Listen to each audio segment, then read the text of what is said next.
I'm Al McFarlane. Welcome to The Conversation with Al McFarlane. Glad to be here and glad to have you along as well. Today is Friday, January 30th, 2026, and what a day it is. It's a day of importance both in this community and around the nation because, in my view, as a journalist, the notion of press freedom is under attack by the administration in Washington, D.C. The news of the hour is the arrest of national journalist, independent journalist Don Lemon, formerly the CNN reporter and anchor, and also locally Georgia Fort, whose independent media company, along with Don Lemon's, covered the peaceful civil disobedience, civil protest at the city church in St. Paul a few weeks ago. They've been arrested yesterday and this morning. We'll talk about that later on today. In fact, there's a press conference scheduled for around 1:30, quarter to 2, and maybe we'll jump in and monitor that towards the end of the program today. But today's program, as always, is entitled The Healing Circle. I'm pleased to be in company and partnership with Dr. Oliver Williams. Typically, we are here joined by Dr. Bravada Garrett-Akansanya, but she's not here today. And who's here on her team is her powerful communications leader and team member who really curated today's program, and that is Lisa Bryant. Lisa, good afternoon. Welcome to the conversation. Thank you for all the work you do for the African American Child Wellness Institute. Also today, Nassise Geleta is here. She is the Senior Director of Community Engagement of the Alzheimer's Association for Minnesota and North Dakota chapter. And together, we're going to talk about Alzheimer's and dementia, particularly disparities, talk about early warning signs and risk reduction, resources available to families and caregivers. And we want to explore why mental and brain health must be addressed early and across generations. What's the connection between childhood wellness, caregiving, and long-term outcomes? What are the health disparities that affect communities of color in particular? What are the practical tools, meaning education and community-based supports that can foster resilience? So that's what's on the agenda. Today's program, theme of the day is continuing our look at mental health, and we'll have a robust conversation, as I say. Dr. Williams, first of all, how are you doing? Good to see you again, my friend. How are you? I'm good, Al. I can't complain. Doing pretty well so far. Okay. Just I can't deal with the cold. That's my problem. Okay, well, it's been very cold. Lisa, how are you doing? Good to see you. Thank you for being on the program. Thank you for curating this program and all of the Friday Healing Circle programs. It makes it just really wonderful to have the continuity that you're providing for this program. Thank you. Thank you for the opportunity to do it. I'm meeting so many people, and I'm having a great time. And then let me say thanks again to Nassise. She's been here before, but thank you for coming back again.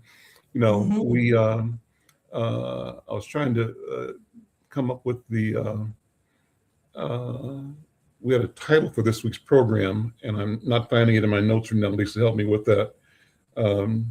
Nassise and I are here to talk about our upcoming conference. Okay. Which is set for February 21st. And our conference is entitled Rooted in Care, Dementia, Caregiving, and Culture. And Nassise thought of that title. I think it's fantastic. Well, Nassise, let me turn the microphone over to you. Welcome again, and thank you. And just lead the conversation. And we're going to be here to support and ask you questions. But what do we need to know about the conference and about the...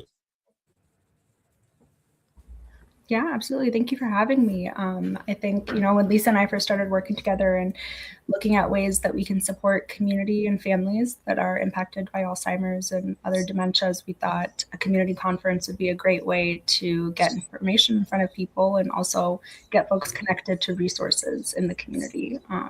So we've pulled together several of our partners, Volunteers of America, and Alter, which is an organization that does outreach and support for faith-based churches, Black churches, and supports them in being dementia friendly and supporting their congregations.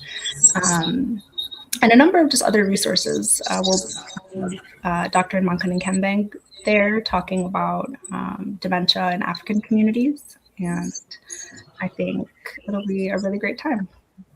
Well, let me give us something to lighten the load a little bit and to laugh at about me, because I was looking at my notes trying to find the exact title that we have for this program, and I wasn't finding it, so I was trying to pass it off to Lisa to throw it in, but I found it, and so it's appropriate for me to make this admission because this is about dementia and forgetfulness. And I say that laughing on the one hand, but before we started, I talked to Dr. Oliver Williams and said that I've got a personal concern because dementia runs in my family. My mom, my aunts, one of my cousins, and great aunts, so that I have a genuine concern personally about the likelihood. And so the question is, as I get older, and I'm approaching 80, and so I'm lucky and thankful to have lived this long. I want to pay attention to the possibility and even the probability that I may experience, Alzheimer's or dementia. It's genetic, and I may not. And if I do, how do I prepare for that? One of the things to my right, there's a sign on my back door that says phone, wallet, keys, question mark, question mark, question mark. So my family has already started being mindful of helping me, because I have been forgetful all my life, but it may be increasing as I grow older. So I want to say to our viewers and listeners, this is not just an academic subject. This is something that all of us either know somebody or have somebody or may have experiences, and I'm willing and pleased to share mine, always seeking for the professional and sharing advice that this kind of conversation can provide. So let me say to those who are listening, if you want to join the conversation, we're going to put a QR code on the screen here. We'd love to have your voice in the conversation as well. If you know somebody that is experiencing dementia, Alzheimer's, that should be listening to this, we invite you to call them up or send them a text or make a post on your Facebook or LinkedIn or your X platform to say an important conversation is happening about Alzheimer's and dementia right now, and invite them to join the conversation, to add their voice and to listen and participate. And we have the ability to relay comments coming from viewers and listeners wherever they are. If you're listening and want to make a comment, just do so in the comment section. We'll shout you out, and we thank you. So Nassise, go ahead, and we turn it back over to you.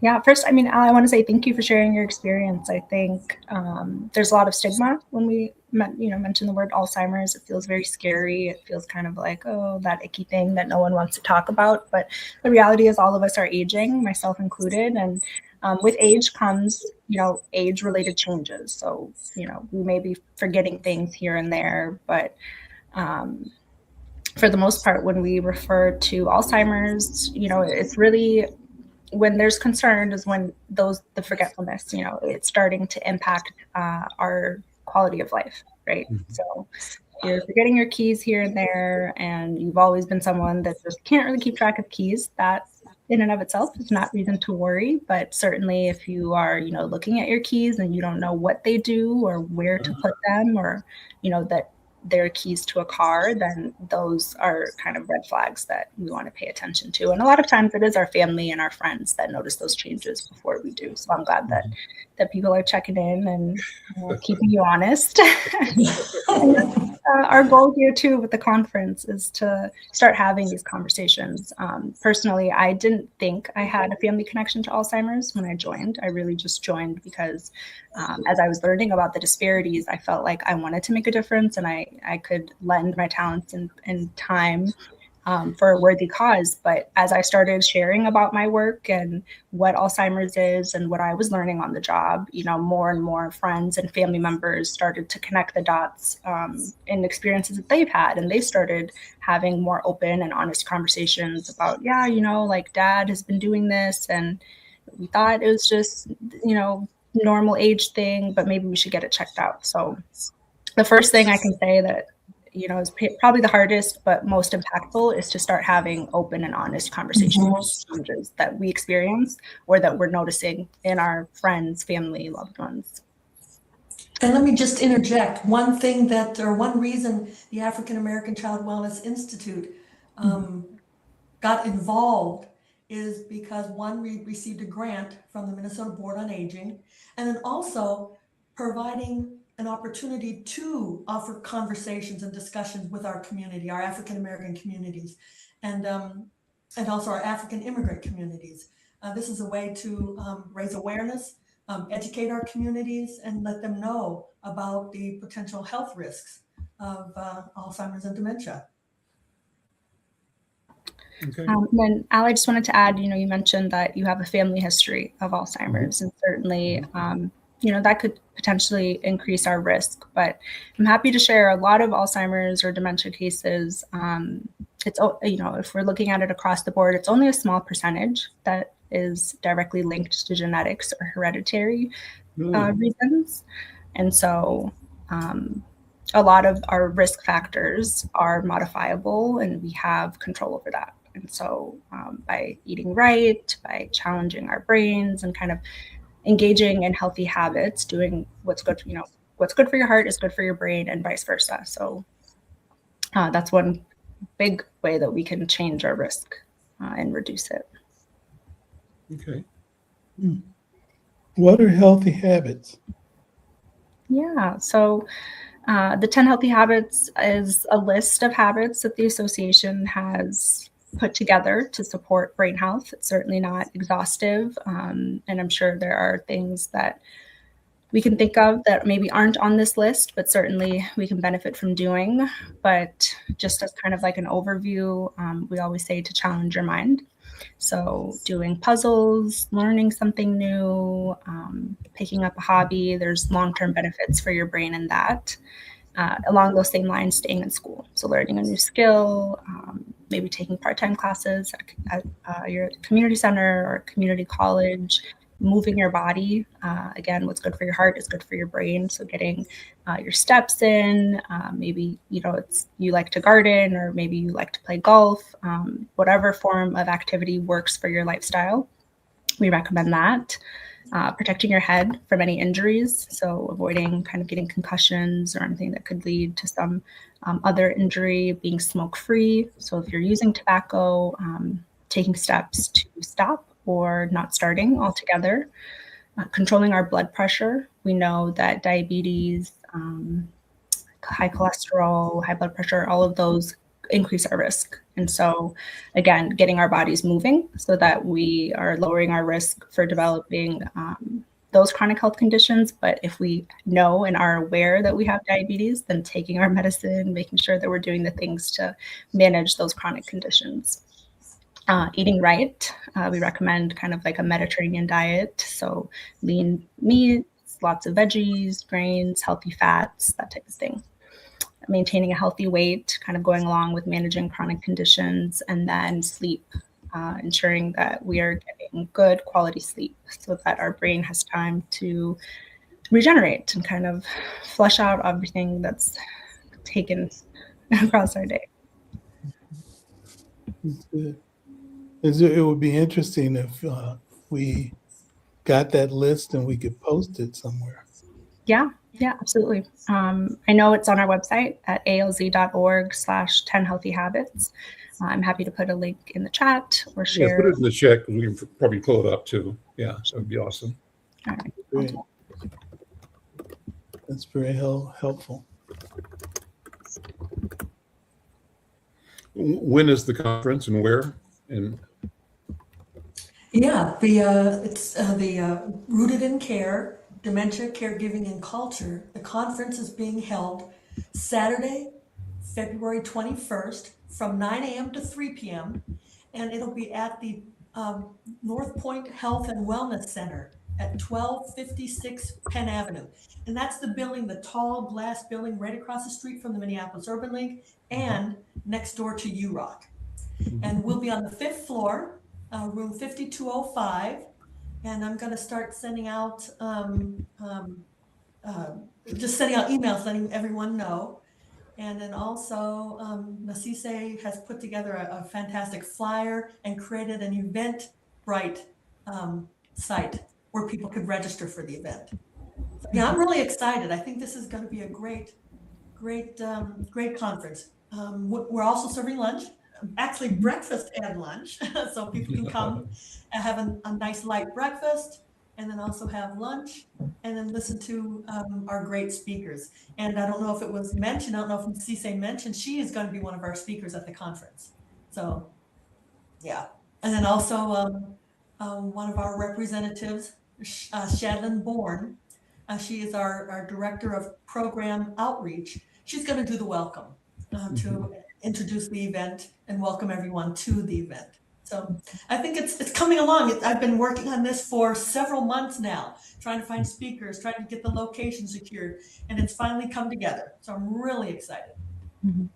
Yeah, and I just want to add, in addition to the presentations, we will have a number of different organizations tabling. So there'll be an opportunity to get connected to various community-based resources. And then also in that building is the African American Heritage Museum, and they'll be open for folks to stop by. And I believe they will also be having an event of book signing, which you can learn more about at their website. And then the North Point Health and Wellness Food Shelf will be open from 9:30 to 12 p.m. on that day. So for folks who are in need of getting, healthy veggies and fruits and other pantry staples, they can stop by there during those hours. Very good. Nassise, are you a psychologist or public health person or a social worker, or what's your background? No, I went to school for communications. The Alzheimer's Association is a public health organization, and certainly I would say the work that we're doing here falls under that category. But I should probably mention, and as part of my work, we reach out to different organizations, faith-based groups, and we host community education. So a lot of what we're talking about in terms of healthy habits and warning signs, risk factors, we have a number of classes available to community, both in person and online, as well as support groups. We have a 24/7 helpline. So if you're ever, something happens and you're just wondering, is this normal aging? Is this a sign? Or maybe your loved one has dementia and they've left the house and you don't know where they're at. The helpline is really there to answer those questions. It's staffed with master's level clinicians and social workers, as well as helpline agents that can get you connected to resources. So lots of support there.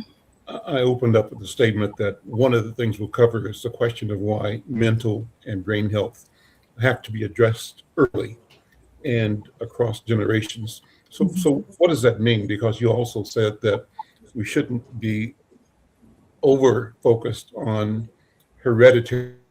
That could be, but it's not a compelling sentence. I guess that's the way I took what you said. I could be saying it the wrong way, but what do you mean? What do we mean by saying mental and brain health should be addressed early and across generations? What's meant by that statement?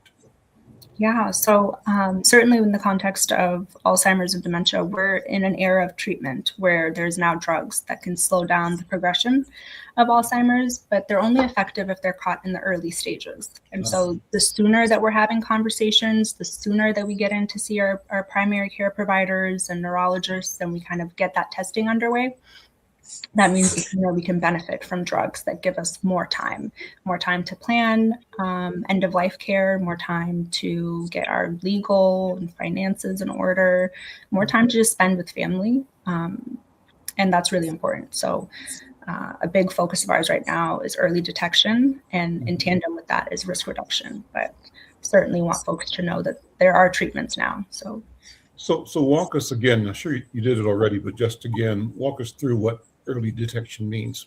what are the earliest signs, and what is the progression? What should a person be watching for, say, a family person or a caregiver who's monitoring an Al McFarlane, for example, over a period of 5 years, 7 years, 10 years, what kinds of things could likely be presenting that could be signs of deterioration or increased risk or increased onset of Alzheimer's or dementia. Yeah, so in addition to the 10 healthy habits, we have the 10 warning signs, which again, is not an exhaustive list, and it's certainly not meant to be a diagnostic tool, but to your point, it's a tool that we can use to help us check in with ourselves and our loved ones. So I'm just going to quickly go through these 10 warning signs, and then I'll touch a little bit more about disease progression. So memory loss that disrupts daily life. So not just I misplaced my keys here and there, but you're misplacing your keys to the point where there's, now a disruption. Challenges in planning or solving problems. Like organizing a grocery list, for instance, can be an example of this, or balancing a checkbook. If someone has always managed their finances and balanced their checkbook down to the penny, and all of a sudden they are losing the ability to do that, that could be a potential sign.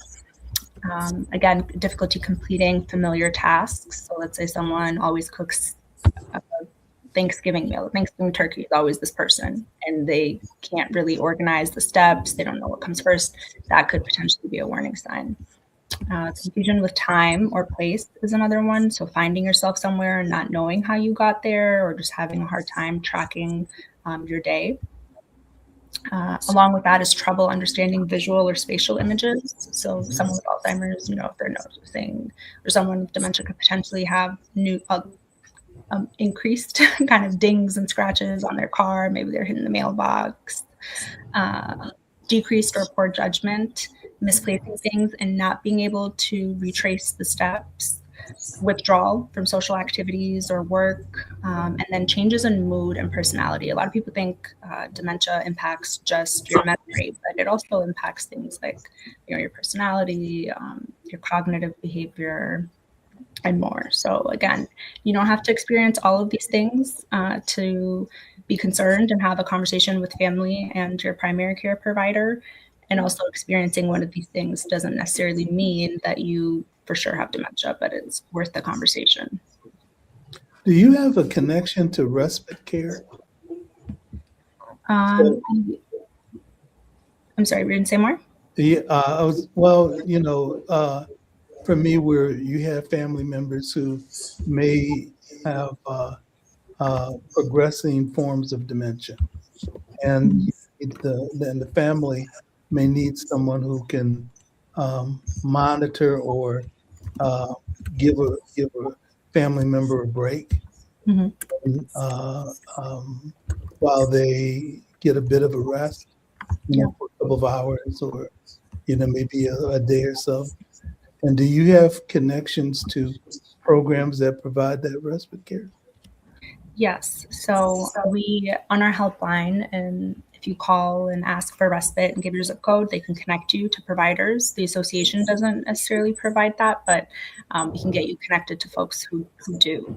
And then I should also mention, if you go to alz.org/CRF, you can type in your zip code and find things like residential care services, respite, neurologists, neuropsychologists, and other services from AARP, as well as the Alzheimer's Association. Could you put that in the chat, and then we could post it? That'd be great. And the phone number you mentioned. Yes, absolutely. And so talk more about the progression as well. How does that look? And the reason I'm asking, Nassise, is that, and you may have heard me say this before, I just remember as a kid, we had an Aunt Della. I lived in Kansas City, and we lived in one big, huge brownstone that had 3 stories plus a basement. And the patriarch of the family, Mr. Powell, owned the house, and his family lived on the main floor. My grandma and maybe one or two of her daughters and her sister, Della, Aunt Della, we called her, lived on the second floor, and my mom and dad and my older sister and I lived in the sort of kitchenette on the third floor. But I just remember that we kept Aunt Della. She was kept under lock and key, and she was in a room on the second floor where they, bring her food into the room. And I'm not sure if they sat with her for a while. Every now and then they'd bring her out of the room. I remember seeing her in a rocking chair, and memory that I can't get out of my head is her rocking and rocking and rocking, and actually rocking forward and falling out of the chair into the floor. I believe she died that day, but I don't know for sure. I was like 5 years old. But my impression today is that that's the day she died. She might not have. So the progression, and I know that that my grandmother, it was my grandmother's aunt, that's who she was. I can't even describe how unsanitary the room was and how difficult it was. But on the other hand, they managed the care of this person who was suffering from the mental illness or the Alzheimer's. And so that's why I'm asking you to talk about progression. How bad does it get, and what can people do if you can't handle and aren't equipped to handle somebody's behavior or their needs? What do you do? What do we do? Yeah. Well, first, I'm sorry to hear about your Aunt Della. I know, when you know better and when you have the information you need, you do better. And that's kind of our goal here, is to raise awareness so that folks have the tools. As far as the Alzheimer's kind of progression, we know that it's a progressive disease and that eventually it is fatal. And so the hallmark of Alzheimer's versus what makes it fatal? What is the trigger that makes it a fatal disease? Yes. So the hallmark of Alzheimer's is the buildup of proteins in the brain that we call plaques and tangles. And those proteins, as they overgrow, they don't allow the nerve cells to connect and speak to each other.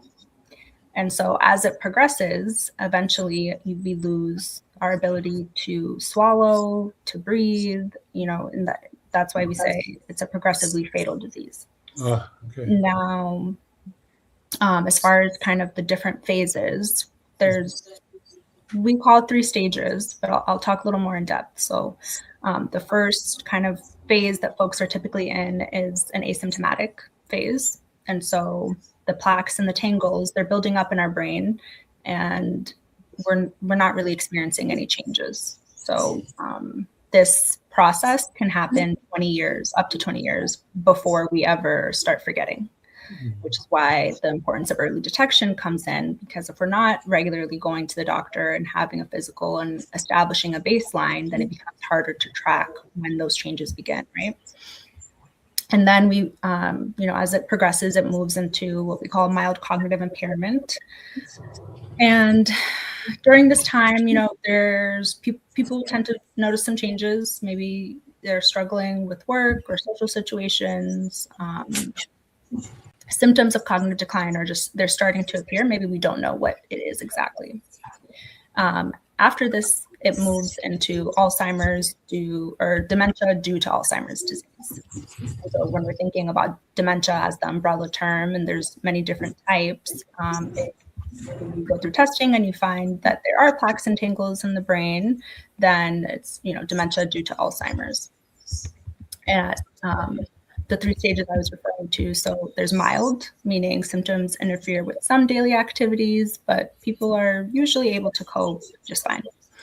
Then when you move into moderate, symptoms interfere with many of our daily activities, but again, with some support, we're able to kind of keep things moving. Once it enters the severe stage, symptoms are interfering with most, if not all, activities. Folks often need support with like personal care and around the clock care, essentially, to be able to kind of maintain day-to-day life. What the treatments do, which they're infusion therapies, is they help kind of remove some of those plaques and tangles, and they slow down the accumulation in our brain so that our nerves are able to talk to each other longer. This is a very simplified version. I'm certainly not a doctor, but generally speaking, that's kind of how it works. That's very good. Yeah. I've seen people deal with folks who have dementia. Some people do it very elegantly, and that when we had other conversations with some of the guests around this conversation, it was very helpful to hear some of the presenters say that you have to be very thoughtful, but also give yourself some grace when you're going through it, and knowing when that there is situations that are challenging. I think about it with my mom, who had dementia that went into some Alzheimer's, and and so the question was whether we move her to Minnesota from Detroit, or whether or not we kept her in Detroit. Well, my mother was a person who had a lot of friends and a lot of members of her church that she was connected with, and a lot of family. There was the Williams family, but then there was the Curry family. Mm-hmm. The Curry family had so many people. And so there were, nephews and nieces and cousins, and still a lot of people in South Carolina where my mom was from. And people would come and visit her, but call her all the time. And as she got older, the ability to be able to have conversations with her on the phone vanished. But you still had people that would come to visit her. They just loved her. So, and if I brought her to Minnesota, it would be basically me, my wife Sonia, and my son Sam. And so, we made the decision that she would stay in Detroit with my sister. She stayed with my sister for a while until it became a bit more difficult for her to manage. It was difficult to get her up and down the stairs. And so we had to look for a replacement for my mom. And so the comment that the presenter made was that keeping her in Detroit was something that was a caring gesture. And I appreciated that myself, in terms of being able to look at it that way, because that's what it was. But I've seen some people take care of family members and take them everywhere they go. And whether they're in a wheelchair, whether they're not in a wheelchair. And the more aged that they become, the less connected they are. I've seen, people who deal with this so lovingly and elegantly. But I guess what I want to say is that if you don't do it as elegantly, doesn't mean that you're a failure. Mm-hmm. And that you should be able to reach out and get the support that you need. And that notion of respite care is one that we should explore. And Jared, it would be great if you could put those things that Nassise put in the chat, the phone number, and also the website. That would be great. So yes, thank you, Jared. And also the web address that's just above that. That's great too. So thank you. That's a good. So you should, Nassise, walk us through these again. Now we see it, and we heard it once, but hear it again. I think it's just good to tie them both together, because I have more questions to ask you as well. Yeah, absolutely. So at the top, we have challenge your mind.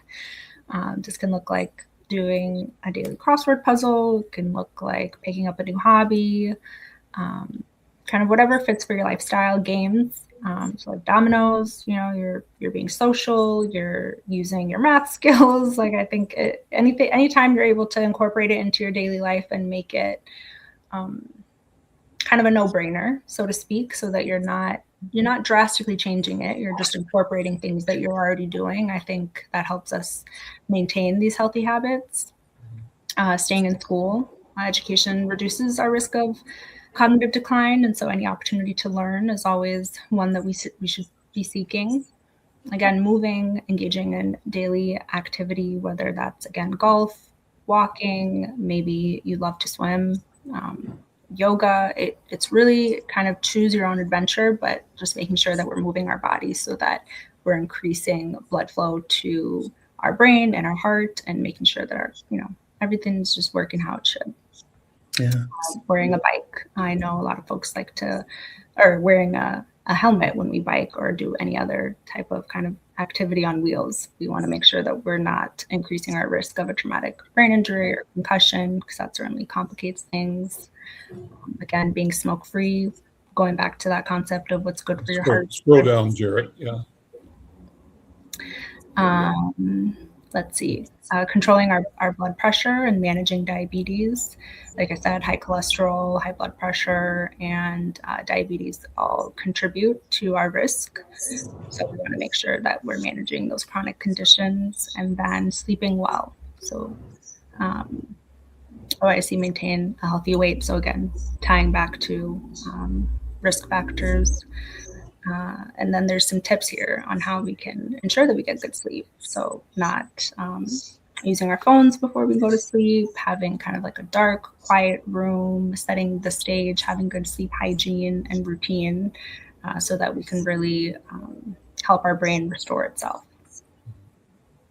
I have a couple of thoughts that came as you were speaking and presenting. One is that, some people as they age, and I think this is associated with dementia, people will say they become unfiltered in language. And so people say things that are shocking, and it could be using profanity or talking about things that are generally considered taboo. And people will always say that, oh, that person has dementia, so you kind of excuse it. Is that a real thing? Is that something that people experience a lot? The shift in language and the shift in, because when we're talking about the language unfiltering, I think that generally you're talking about aggressive language, caustic language, not kind, not sharing so much, but bombastic kind of language. Is that something that people experience? Yeah, it could be. I mean, I think the signs and symptoms that people experience vary, but certainly changes in our mood and our personality, becoming more irritable, potentially, saying things or talking and discussing topics that are out of the norm, could be warning signs. And then the other thing that I was thinking about as you were speaking, Dr. Oliver, was, the weight, the cost, the pressure of being a caregiver. Mm-hmm. And I'm feeling that sometimes people can find themselves in a zone of feeling guilty, feeling that they have not done all they could have done or all they should do. And I think two things are happening there. Number one is that in history, like when I was a kid, whatever person presented with a mental challenge that was part of the household in some way, people were kept at home, in our case, locked up. But I know in some cities, some communities, there were institutions that were, called insane asylums that people were sent to. I know when I went to school at Morehouse in Atlanta, we always talked about people getting sent to Milledgeville. Now, I don't know where Milledgeville is, but I knew what it was. Right. And Milledgeville was the place where it's a state hospital, right? And I'm sure most states had a hospital where they warehoused people or treated people, depending on who was doing it. And so then I think as a culture, there was a de-emphasis on warehousing people, an emphasis on trying to maintain people in the home. But then as maybe managed care and HMOs and things became more accessible and more care became accessible, that transition to trying to find suitable, appropriate, proper, healing care for people that were experiencing these changes in their lives. And I imagine in that transition from should I be doing this myself or can we afford to, does our insurance pay for proper care, there can be a feeling of both pressure and guilt if a person feels that he or she is not doing all they can to support that person who cared for them growing up. That's right. What kind of considerations are there that you can help walk people through as caregivers? Yeah, I mean, I think there is a lot of stress, especially in Black and Brown communities where there's an emphasis on taking care of our elders, right? I think a lot of BIPOC caregivers feel an immense amount of pressure to do it all ourselves and to kind of shoulder that and shoulder it with grace. But ultimately, leaning on outside support is important, particularly for caregivers as it relates to Alzheimer's, because we know it's a long disease. So on average, a person can be caring for someone with Alzheimer's anywhere from 8 to 20 plus years. And so we can't pour from an empty cup, and it becomes even more imperative that we seek support like respite, whether that's formally through organizations or kind of relying on friends and family. The church, for a lot of folks, is a place where we find refuge, where we find community and fellowship.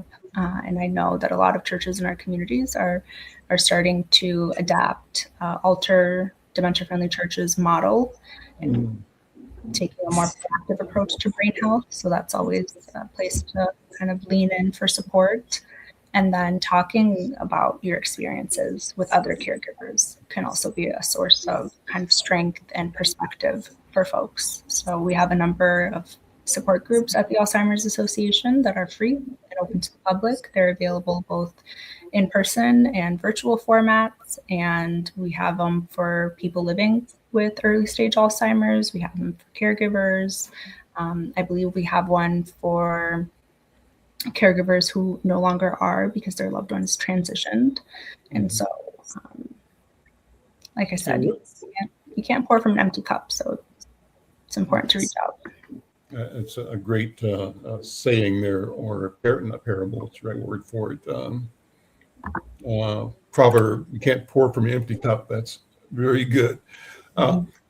Let's talk about disparities in culture. You mentioned that Black and Brown people have this particular need to sort of operate within a sense of culture. What is that? What does it mean? And what's the distinction between our culture and, say, European culture or American culture? What do you think? Yeah, so as it relates to caregiving specifically, like I said, a lot of Black and Brown caregivers report higher instances of kind of stress, and we're less likely to seek outside help. We're kind of doing it alone. And then, not to mention, Black and Brown folks, African-American, Black Americans in the US context specifically have a 2-time higher risk than our white American counterparts. And so not only that, we're also less likely to get diagnosed early. We're less likely to be recruited into clinical trials. And so all of that kind of compounds, the complexities of caregiving. We also know that caregivers report feeling discriminated in hospital settings when trying to seek a diagnosis or care for their loved one. And again, all of these things add to the stress of being a caregiver, of navigating a dementia diagnosis and living a dignified kind of life. And the association is committed to supporting all communities in getting that early detection and diagnosis, getting access to treatments, and then supporting caregivers in the journey, because they're along for the ride too, right? There's so much about a caregiver's life that changes. A lot of times folks are having to reduce their hours or to quit, and that changes their financial future. So there's a lot of implications, both for the person who's living with dementia and the people that are supporting them. Let me close with this. What are your thoughts about resilience in our community? What kinds of things can we do that will support resilience? Are you optimistic that the knowledge that we have now, the base of knowledge and the tools that exist, put us in a better position than we've ever been in before to address the challenges of dementia and Alzheimer's? Yes, I am very optimistic. We didn't have treatments. I believe the first treatments were approved certainly within my time at the association, so within the last 2 years. That's a big win. We also know that we've had some really great strides in terms of community-based education, outreach. There's more awareness about Alzheimer's. Our Facts and Figures report a few years ago showed that people didn't want to know if they had Alzheimer's, but the one that we just released in 2025, I believe it was like 4 in 5 Americans reported wanting to know if they had Alzheimer's and wanting to know early on. And so we're seeing a shift from kind of a culture of shying away from it, or the stigma, to now wanting to be proactive, and that's huge. And then not only do we have treatments, we're moving towards a time where we'll be able to diagnose Alzheimer's quicker and a lot more efficiently, right? So we won't have to do spinal taps and imaging and a series of appointments that it takes months and months to get into. In the near future, we hope that we can detect and diagnose Alzheimer's through blood tests. And we know that there are some FDA blood tests, not necessarily used as a diagnostic tool, but as just kind of the repertoire and the diagnostic journey and recommendations that exist now. So we're definitely in an era of hope, in addition to being in an era of treatment. Lisa, let me have you extend the invitation again, let people know about the event and invite them.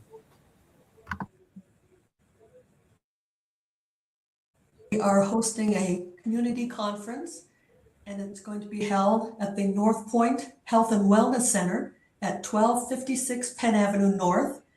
We are taking up the entire 5th floor, rooms 5205, 5203, and 5201. And the event will be taking place from 9 a.m. to 3 p.m. on Saturday, February 21st. I'm inviting everyone to attend and learn more about the health risks that dementia will have on our African American and African immigrant communities. In doing some research and talking to Nassise, the African American as well as the African immigrant communities are more than 2 times likely to have Alzheimer's in comparison to our white counterparts. And often that has to do with the environment that we live in. An unstable community, communities that are near highly trafficked areas, communities that are near industrial facilities, communities, as I mentioned, that are unstable. And all of that introduces stress and inflammation, which will affect the brain and our health. And so I think that's why it is important to get the message out about the health risks, about Alzheimer's and dementia to our African American and African immigrant communities. Awesome. Listen, guys, thank you so much. Thank you, Nassise. Thank you, Lisa. Doc, hang around. We're going to spend the next 5 minutes or so talking about current affairs. You guys are welcome to hang out too if you wish, or not. But as I mentioned at the beginning of the show, there's a lot going on. I think right now there's either a press conference or a protest happening downtown, people protesting the arrest of a local independent journalist, Georgia Fort. In fact, Jarrett, if you were able to find something that we could monitor for a second that's current, bring it on screen, and let's take a minute or two, Dr. Williams, to talk about how we navigate the uncertainty that the ICE presence means families, particularly immigrant families, particularly Black and brown families here. Nassise, thank you so much, and we'll see you next time. Okay. And Al, I want to thank you for giving me the opportunity to connect with our communities and reach out to individuals and let them know about the Healing Circle and to be part of the podcast. Thank you so much for this opportunity. Awesome. And I thank Dr. Bravada as well. Absolutely. Thanks, guys. We'll see you. So let's see if we have something. Jared, did you find something that we can share? Is there a live stream going on right now? I'm hearing it somewhere else. Is that local or is that national? Is there something that's going on right now downtown, Jared, that you can find? See if there's something. Maybe you can go to either Don Lemon's channel or go to Georgia Fort's channel and see what they're saying about it. If you can get it, just bring it on screen, and we'll just listen for a second here, and we can talk about it. And again, if you're listening, we'd love to have your feedback on not only what we just talked about, but about the current affairs as well, and what we expect to do in the next several days, or as long as we need to, is focus on the impact, the trauma that is being caused by the presence of ICE and the policies of our government that is, in my view, oppressive towards Black and brown people in general, immigrants in particular. So let's listen to this for a quick second. We've got. Do I have a reaction to it? I don't know what that means. What are you looking for me to do? Jump up and down? No, I don't have a reaction to it. I don't know that the charges are unsealed yet. So no, I can't. I'm not going to comment on that. Thank you.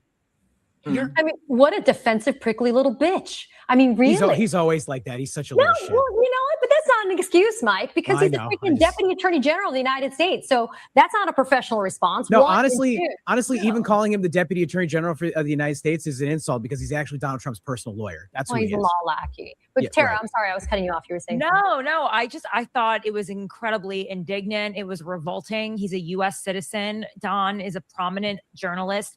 He really represents us. I mean, we all are independent journalists right now. Yep. And there's no corporate overlords who can make a call to the White House to say, "Oh no, don't pick up Katie off the street. You know, let's make a deal." Well, I don't really know if they represent interference in my old profit anyway. But like, I know the corporate media doesn't seem to really care that much about their people anymore. But there was at least a time when they would at least negotiate this in some way. But this is like, we're all, and not to be dramatic, but I don't think we're safe to go out and cover movements, protests, what's happening on the street. Okay, come back from there. And then, Jared, if you can, see if there's a local station, either KMSP or Fox 9, or Minnesota Public Radio, that's streaming what's going on right here in Twin Cities right now. See what you can find. Dr. Oliver, what do you think? What kind of impact on the culture is this whole series of activities over the past week, including the deaths of two citizens, Renee Good and Brother Preddy, I think his name is. Well, I think they're heroes and sheroes, but the reality for me is the fact that this administration is trying to intimidate the community and intimidate everybody. The thing that was interesting to me, not only did you hear about what happened with Don Lemon, but you heard other comedians that they're trying to intimidate. Seth Meyers is the most recent person, and I love his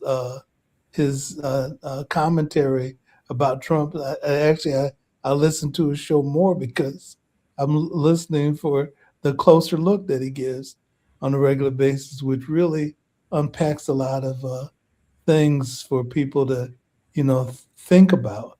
And as you know, Al, we haven't had to deal with this type of thing for a number of years. Now, one of the things that I love about the feed that I'm getting on the news that I get on my phone and on Facebook and such, even though I know that it's been quelled to some. Jared, you can put the screen up too while you're scrolling while Dr. Williams and I are talking. Put the screen up so we can see what kinds of things are out there. Okay. Yeah, but I love the fact that people are challenging what they're saying, and they're also giving historical examinations of what has happened over time.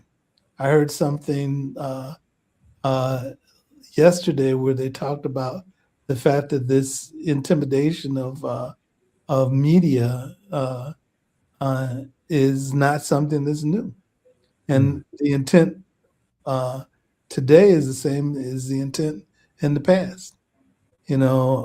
So we need to really be thoughtful, and I really appreciate the Twin Cities for showing up the way that they have from George Floyd to now, and dealing with Ms. Good and also Peretti, and being focused on telling the truth about it, but also people going out in the weather like they're doing, to be able to challenge the Unbelievable. Yeah.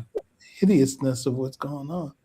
I Let's appreciate look at a couple of these live feeds. What's this? The top looks like it says Hook Global, and well, that's an ad, I guess, a commercial. Can you get past that? Yeah. Did you want to hear it, Al? Yeah. Let's see. Let's listen to it as well.